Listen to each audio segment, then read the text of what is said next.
Afternoon, 12:01 to be exact. Which Saturday? February 12th. February 12th, Saturday. And the name of this video is Selective Sermonizers.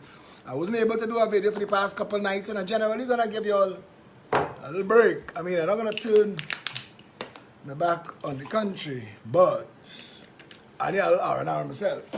Anyway, on my way down south today to deal with certain issues, I realized they have selective sermonizers in this country. And too many of them calling my name.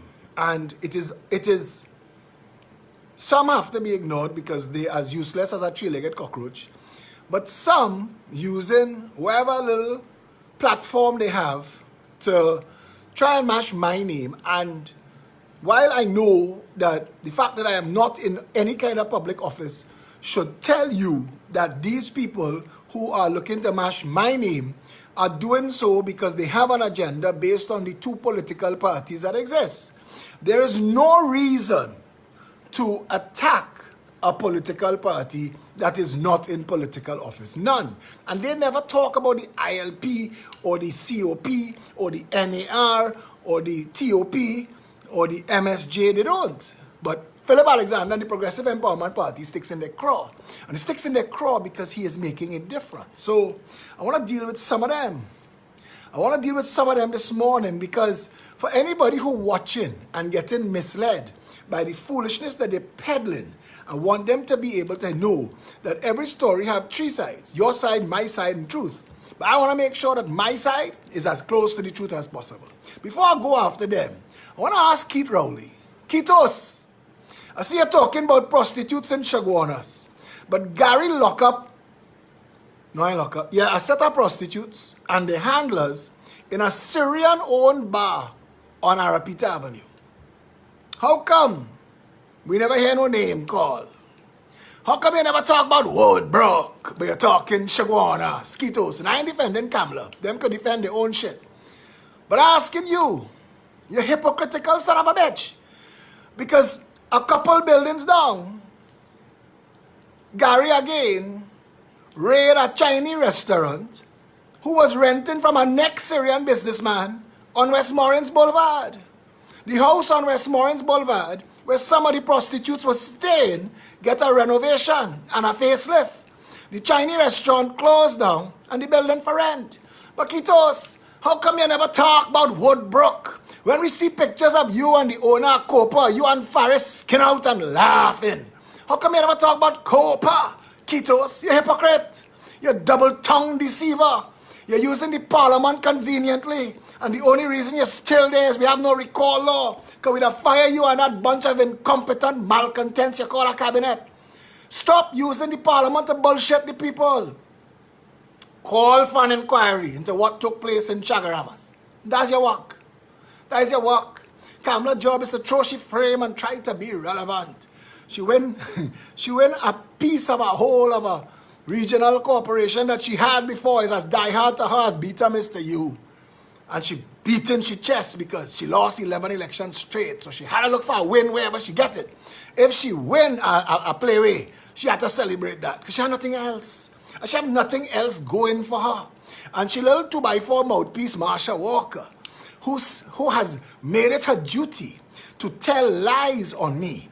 What they should have told Marsha is, Marsha, give Philip a wide berth because every single person you see that have to resort to fighting back and going for lawyer and going for the mother and the brother and the sister, Philip don't fight easy. Philip's strong. He'll take your shit. And when he slap your back, you're going to cry.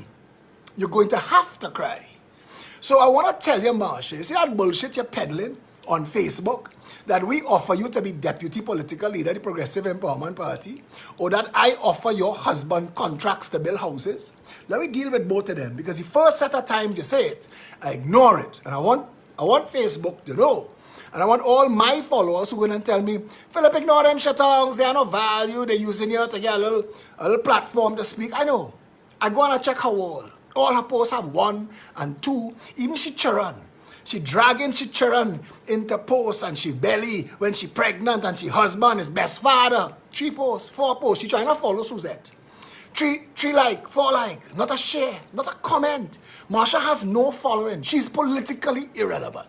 The only thing she offering Kamala, and Kamala easy to fool. You see, once you're willing to blow smoke up Kamala's skirt and attack what Kamala perceives as her enemies, Kamala will give you a hearing and a head rub. So Marsha getting a kobo sweat in the Senate because all she doing is attacking what the UNC perceives as their strongest enemy, Philip Edward Alexander and the Progressive Empowerment Party. And we made a showing in a UNC hotspot, enough of a showing to beat the government 7-1. 7-1, we beat the government, the PNM, the oldest party in the country. A PNM troll come at me on a comment I put on CNC3 and he tell me, wall away. I say, whoa, we didn't beat you Monday. And he gone, tail between his legs. Because the PNM will never be able to answer that the PEP cut your ass in Debunking South. And that's not the end. That's the start. But Marsha, the two things we're going to talk about. Felicia Holder and I, when we met with you, we told you that you have the capacity to be a deputy political leader. And I agreed with that then.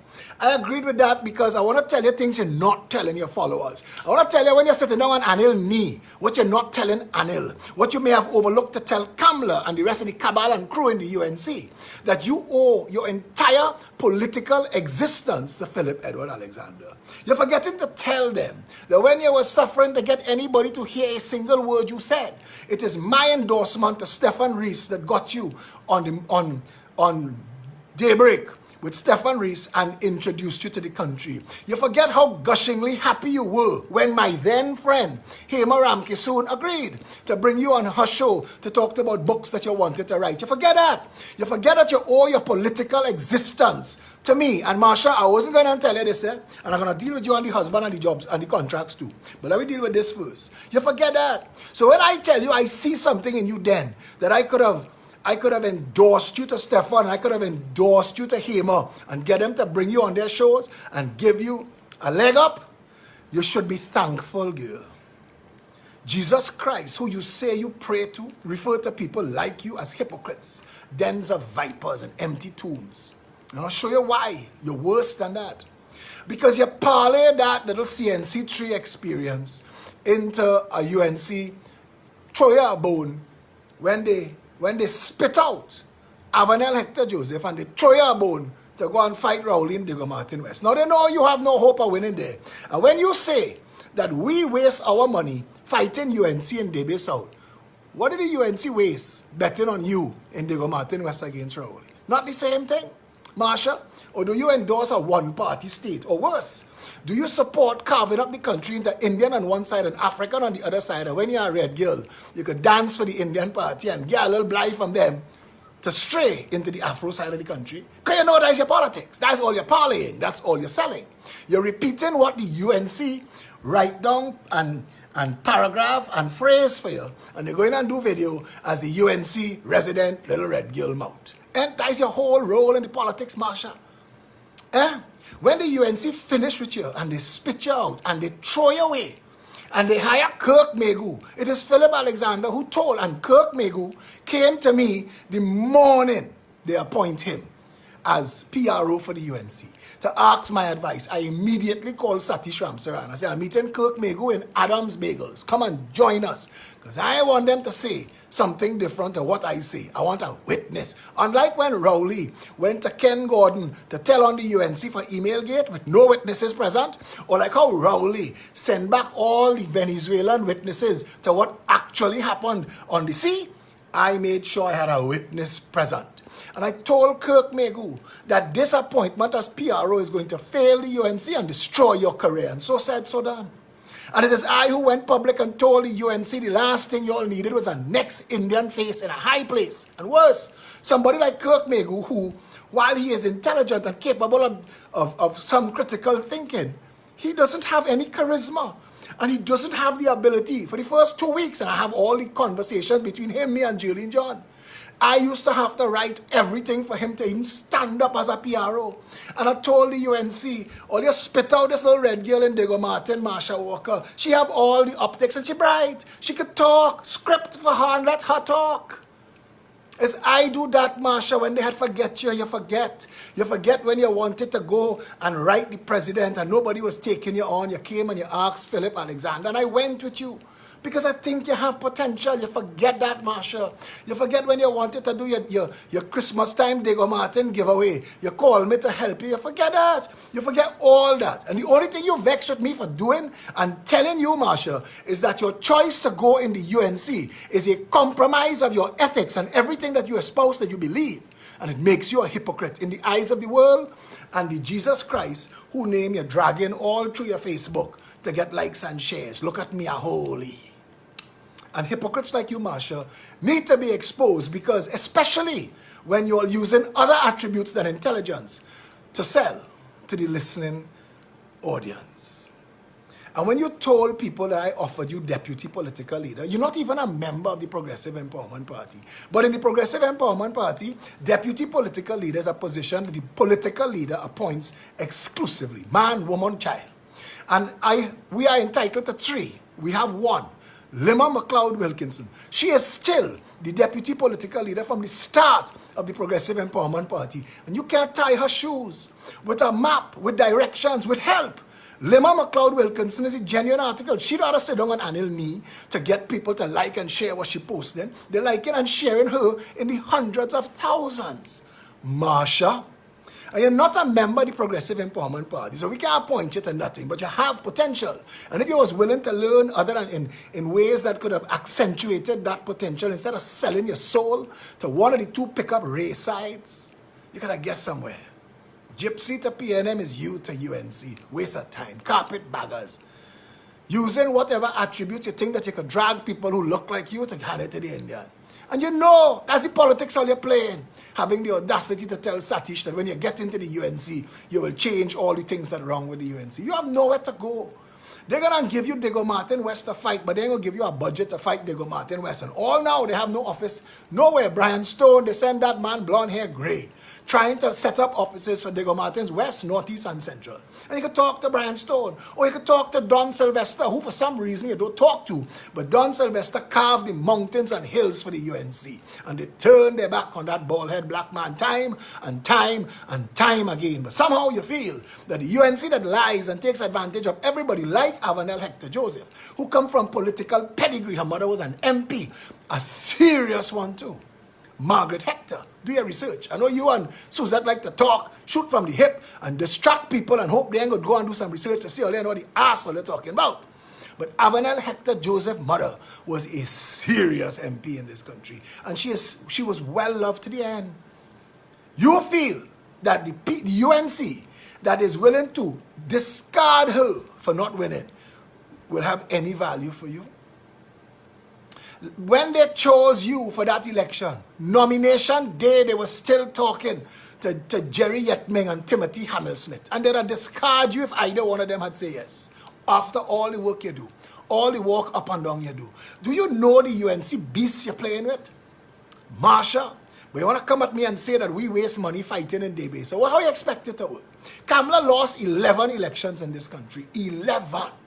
Were all of those 11 elections wasted money?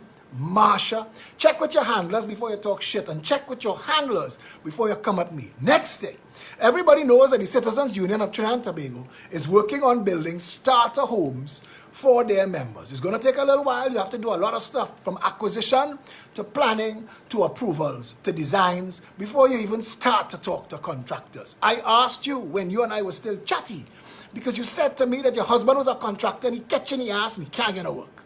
I told you we are making a list of contractors for when we do start to build. Next thing I see, when you throw your frizzy head tantrum on Facebook that I promised your husband contracts and didn't give him. More bullshit than anybody could ever hear. That's not how it works. And if your husband is a serious contractor, he could tell you that. He and I never exchange a word in life. I can't promise him a contract by talking to you. There are costs and there are skill sets that we have to know. Marsha, stop talking shit. And if you want to talk shit, don't talk it with me. I am not the one. I keep telling all of y'all, I am not the one for your bullshit games. Don't attack me unprovoked. Y'all cannot handle when I hit back. The other one I want to talk to. The, the other one I wanted to talk to this morning is Miss Chamali, who writes for ABC, AZP. Now, Miss Chamali is a relative of the Attorney General Faris Al-Rawi. And Miss Chamali uses her posts, her ability to write in the AZP News as a way to attack me for her uncle, Faris Johnny Sukaran Al-Rawi. I want Anna Chamali to know, when she said in her article today that she didn't call my name, she said a political social activist, but everybody knows that the only strong political social activist is me. She said today that I used the death of 3 children in Maraval to say that if the government had stopped crime, those children would be alive because the house wouldn't have burglar proofing. Now, she's a stone cold liar. And the videos exist. Because I didn't just put posts. I went there and I did videos, and I did multiples of videos. Repeatedly, I climbed the wall. I went in the house after the fire to show that the issue was the $9 billion we spend on national security every year, and fire trucks pull up without so much as a crowbar to open some rotten burglar proofing.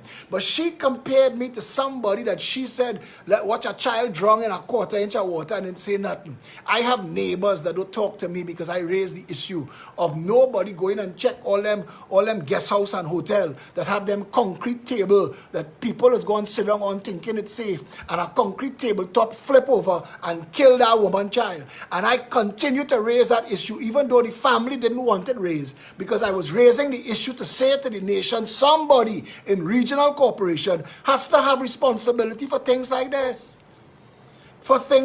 Because parents and other people go into places seeing things and assuming that somebody in charge and making sure that these things work the way they're supposed to. So, Ms. Chamali, I know that you're looking for some attention, and I'm giving you some this morning, because the average person who don't read AZP News unless it's a headline about Philip Edward Alexander can come looking for you today to see what bullshit you wrote.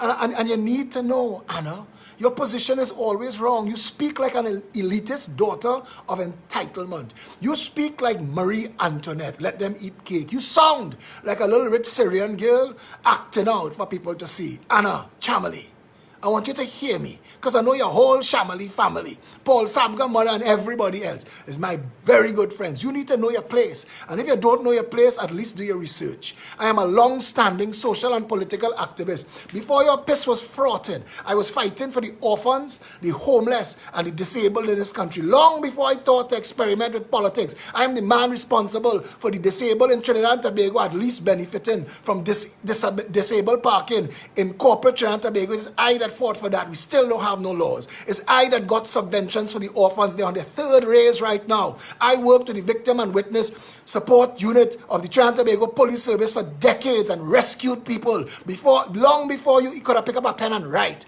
So do your research and find out who you're attacking, girl. Because I am a politician that want to expose the rancid corruption of the PNM, don't use that to make tokens with your Uncle Johnny Faris and player coming to call my name. You ain't know me, girl, and you don't know what I have done.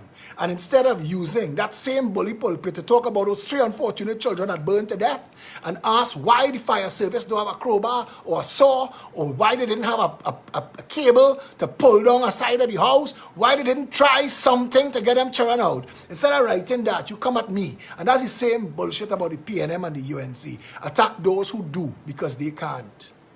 And you need to know that until it happens to somebody you love, and plenty of y'all only get a reality, a sharp dose of reality when it happens to you. If that was your child, Anna, holding on to that wrought iron that morning, Anna, while the fire and the smoke killed them, you would have want the fire service to be far more capable of doing everything else but standing up and watching.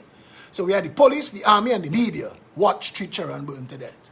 And you don't find that's a bigger story. But attacking me for raising it, you think is shithole.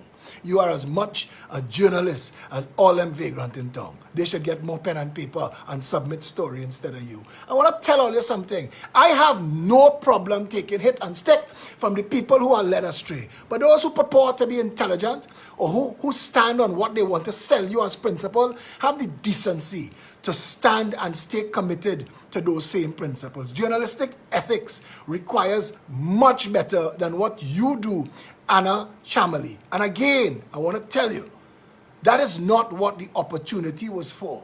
And people like you will one day hold their head and ball when the same crab you're defending come back and find you and bite you in your ass. That PNM and that UNC is two sides of the same cancer. And while your last name may get you invited to a little big shot 1% wedding and Christmas lunch and dinner, that don't mean you use the opportunity to denigrate people who actually doing something to try and fix Trinidad and Tobago. You could miss me with your bullshit. You, your husband, your family, everybody that look like you could miss me with your bullshit. I am so disgusted at what passes for talking heads in our media, because the same, and I'm saying it again, the time that you took to write those lines attacking me for raising the issue, and you say I'm using it for politics, when you could do the same thing this morning. Use it for journalism and ask the Minister of National Security or the Chief Fire Officer why your truck couldn't pull down that raw tire.